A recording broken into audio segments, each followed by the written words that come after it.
You come home and fall onto the couch, still in your work clothes, shoes half off. You do not get up for an hour. That is not laziness. That is a body that has been spent all the way down, again, the way it is spent most days. There is an old Japanese word for living the other way, Yōjō, and it begins from something most people have backwards. You treat your energy as something to empty completely, then buy it back later, with sleep, with a weekend, with a holiday. But the body keeps a longer ledger than that. The way you spend a single ordinary day is the way, slowly, you spend a life. A long and steady life is not built by repairing yourself after the day breaks you. It is built by living the day so it does not empty you. 7 ordinary Japanese habits do exactly that. Yojo means to nurture life, to tend it daily, the way you would tend a garden you intend to keep. Self-care asks you to recover once the week has worn you down. Yojo asks you to live the week so it does not wear you down. Each habit here is one small way of not spending yourself. An Okinawan grandmother sets down her chopsticks while a little hunger still remains. Not dieting, simply stopped at enough. The old phrase is hara hachibu, belly 8 parts full. Eat to 80%, and you rise from the table light, able to move, instead of needing to recover from your own meal. In the language of Yojo, fullness is not the aim. Enough is. Tonight, stop one bite before you are full. That one asks you to stop sooner. The next asks you to live closer to the ground. A craftsman kneels at his low bench, sits back on his heels, rises to cross the room, lowers again, down and up, all day, and he would not call any of it exercise. His hips and knees and spine stay loose, not because he trains them, but because the day keeps moving him through their full range. The floor keeps a body honest. A chair lets it forget how to move. That is the body kept supple. The next is about letting all of it go. At the end of a long day, a mother lowers herself into the bath, the children finally asleep, water up to her shoulders. All day she was reached for.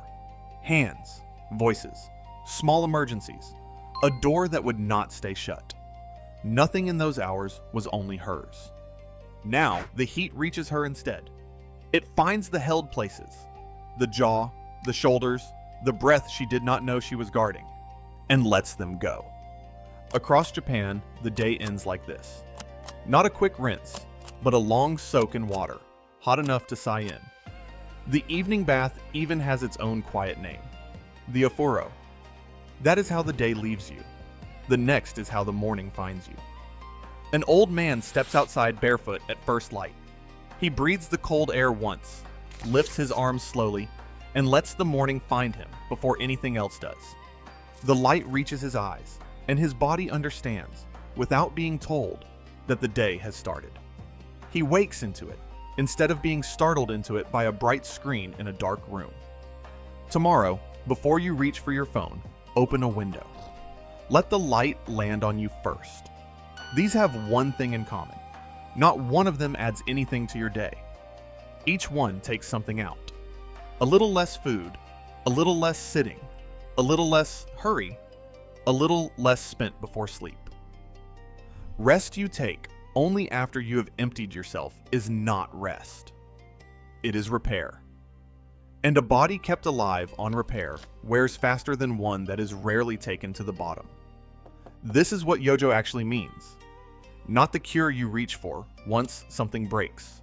The shape of an ordinary day that keeps it from breaking. Eken spent a long life proving it. An old couple walks the lane after supper, slowly, not speaking much. They have done this most evenings for 40 years. They are not exercising. They are letting the meal settle, and the day come down from its noise. A slow walk after eating asks nothing of the body.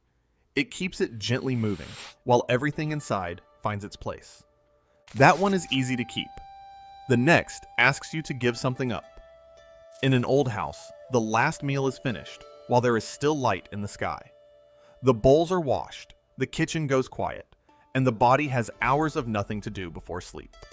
A late meal hands the body heavy work at the hour it is trying to put itself down. An early one lets the night be only rest, not slow digestion in the dark. Each of these asks you to take a little less. The last one asks the most, and it gives the most back. A gardener stops while the light is still good, with rows she could easily finish still left undone. She leaves them for tomorrow, on purpose. You met this already, at the table. Eat to 80%, not to full. This is that same number, laid across the whole day. End the day with something unspent, instead of running yourself flat and calling the collapse rest. A day finished at 80% leaves you something to wake up with. A day finished at 0 borrows tomorrow's strength to pay for today. Tonight, leave something unspent. Go to bed before the second wind arrives. None of these will change your life by tomorrow. That is the point. Yojo is not a rescue. It is the quiet arithmetic of a life tended a little each day, so that less of it ever has to be repaired. The man who wrote it down practiced it into his 80s. He said it in plain words, for ordinary people, near the end of a long life. Of these 7, which one did you quietly resist as you listened? The one you already know you need and have been putting off. Tell me below. Thank you for being here. Somewhere tonight, a bowl is set down with a little space still left in it. Not empty, not full, just enough. And the day, like the bowl, is set down with something still inside.